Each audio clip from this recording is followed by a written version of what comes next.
Hello everyone, আসসালামু আলাইকুম। Welcome back to my another new blog. সবার কী অবস্থা, কেমন আছেন? আই হোপ সবাই ভালো আছেন, সুস্থ আছেন। আলহামদুলিল্লাহ, আপনাদের দোয়া ভালোবাসায় আমরাও ভালো আছি। আমার বারান্দায় করলা গাছে ছোট ছোট করলা ধরেছে। অনেক কটি গাছ আছে, দেখা যায় যে বাজার থেকে করলা নিয়ে আসছিল, আর ওই করলার বিচিটাই আমি লাগিয়ে রাখছিলাম।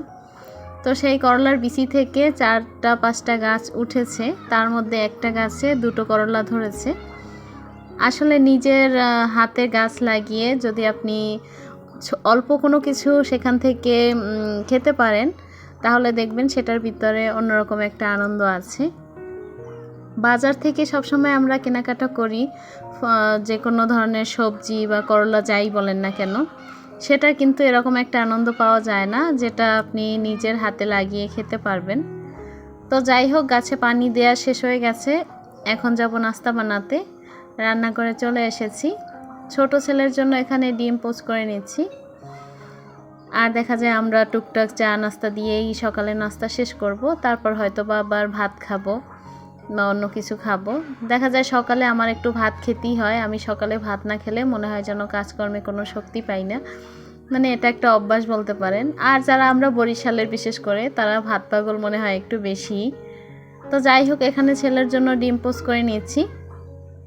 দেখা যায় ও সকালবেলা কোনো খাবারই একদমই খেতে চায় না। সকালবেলা ঘুম থেকে উঠে ও খালি পেটে থাকতেই মনে হয় বেশি পছন্দ করে। তো আমাদের জন্য এখানে রং চা বানিয়েছি। সকালবেলা দুধ চাটা কিন্তু স্বাস্থ্যের জন্য খুবই ক্ষতিকর। আর আমার কাছে মনে হয় যে দুধ চা রং চা দুটোই সকালবেলা খালি পেটে খাওয়া ক্ষতিকর। তারপরেও কিন্তু আমাদের একটা অভ্যাস রয়ে যায় যে ব্রাশ করার পরে বা ঘুম থেকে ওঠার পরে একটু চা নাস্তা খেতেই হয়। অনেকে দেখবেন যে সকালবেলা উঠেই মুখ ধুয়ে বা ব্রাশ করার পরেই ভাত খেতে পারে, ওইটা আসলে আমি পারি না। এক একজনের এক এক রকমের অভ্যাস। গতকালকে রাত্রে পাস্তা রান্না করছিলাম, সেটাও ছেলেরা তেমন খায়নি। তেমন বলতে খায়নি, তো ওখান থেকে কিছু পাস্তা রয়ে গেছে। তো এটা ভাবছি আপনাদের ভাইয়া খাবে, আর এখানে চা আর বিস্কিট এটা আমরা খেয়ে নিব। তো সকালে টুকটাক এই নাস্তা দিয়ে শেষ করব, তারপর দেখা যায় পরবর্তীতে আবারও নাস্তা না হোক অন্য কোনো খাবার দেয়া হবে। এখানে খাওয়া দাওয়া শেষ, সোনার বাংলাদেশ। তো এই যে টেবিলটা এখন পরিষ্কার করে নিব।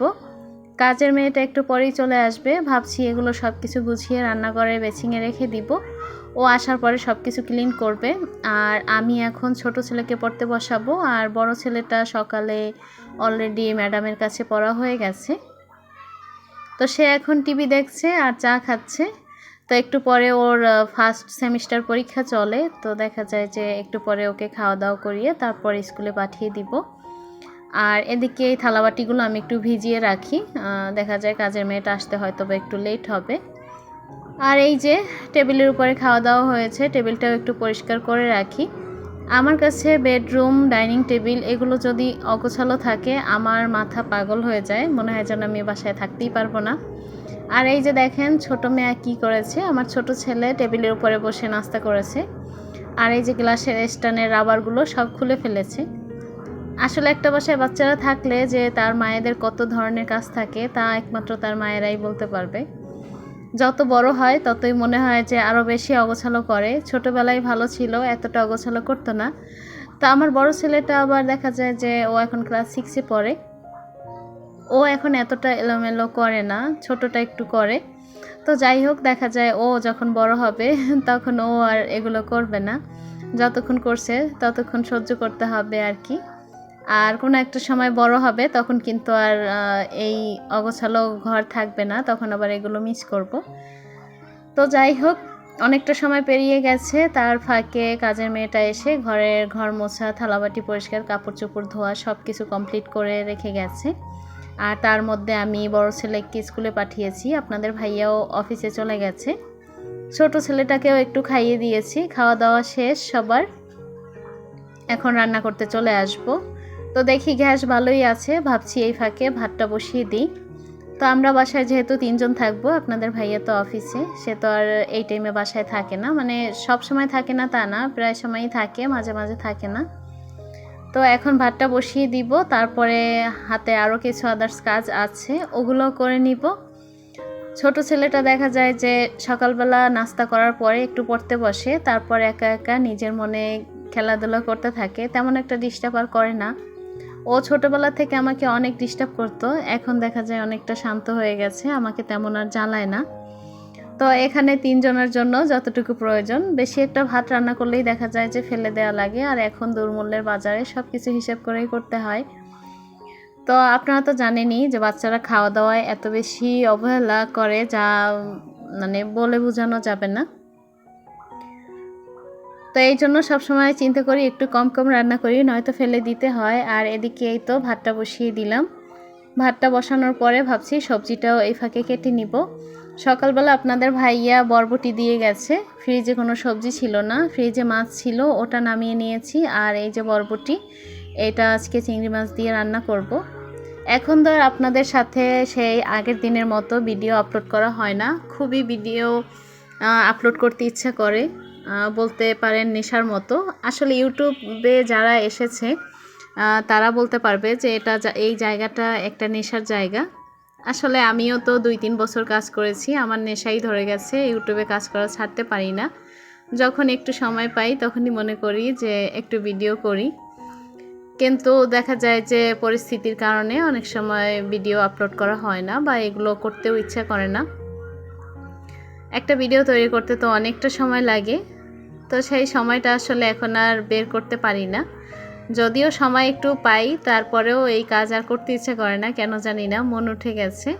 তারপরেও নেশাটা কিন্তু রয়ে গেছে। ইউটিউবে কাজ করা একটা নেশাই বলতে পারেন, যারা এই পথে এসেছে তারাই বুঝবে যে এখানে নেশাটা মারাত্মক আকার আসলে। তো যাই হোক, বরবটিগুলো এখানে কেটে নিচ্ছি, আর ওদিকে মাছটা ভিজিয়ে রাখছি। এদিকে বারবার আমার ছেলে এসে বলছিল যে মা, আমার ভালো লাগছে না, তুমি আমার সাথে একটু খেলতে পারো না? ভাইয়া তো স্কুলে গেছে, বাবাও অফিসে গেছে, আমি কার সাথে খেলবো? আবার আমরা যে ফ্লোরে থাকি 5 তলায়, তো ওখানে পাশে 2টা ফ্যামিলি আছে। তো ওই 2টা ফ্যামিলিতে বাচ্চারা আছে, দেখা যায় ওরাও আসে, খেলাধুলো করে, আমার ছেলেও যায় খেলাধুলো করতে।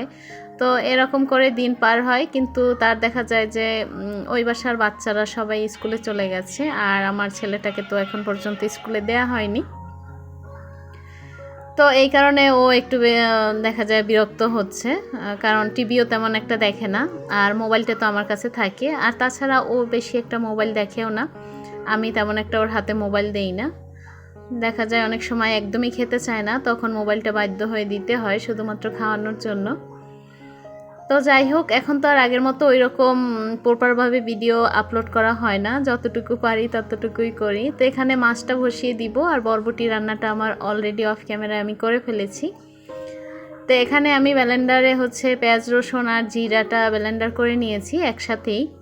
সব সময় আমি মশলাটা যখন তখনই করার চেষ্টা করি, দেখা যায় যখন মেহমান আসে তখনের ব্যাপারটা আলাদা, তখন অনেকগুলো মশলা একসাথে করতে হয়। তাছাড়া আমি যখন রান্না করি তখন আমি অল্প অল্প মশলা দেখা যায় তো যখন এটা তখন তৈরি করি, এবং সাথে সাথে ওটা দিয়ে রান্না করি। আমার কাছে এটা বেশ ভালো লাগে, আর জমিয়ে রেখে ফ্রিজে ওই মশলা দিয়ে রান্না করতে আমার কেন জানি না ভালো লাগে না। আসলে এক একজনের এক এক রকমের স্বভাব বলতে পারেন, বা অভ্যাস। তো যাই হোক, এখানে রান্নাটা করে নিচ্ছি।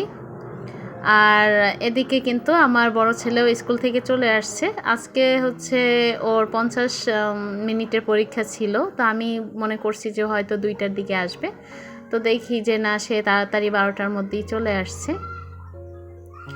তো যাই হোক, এখানে মশলাটা কষিয়ে তার মধ্যে পরিমাণ মতো পানি দিয়ে দিচ্ছি। আর মাছটা আমি তেলে প্রথমে ভেজে রেখেছিলাম, সেটার ক্যামেরাতে বন্দি করিনি, কারণ প্রত্যেকটা ভিডিও ক্যামেরা বন্দি করতে গেলে আমার কাজে অনেক দেখা যায় দেরি হয়ে যায়।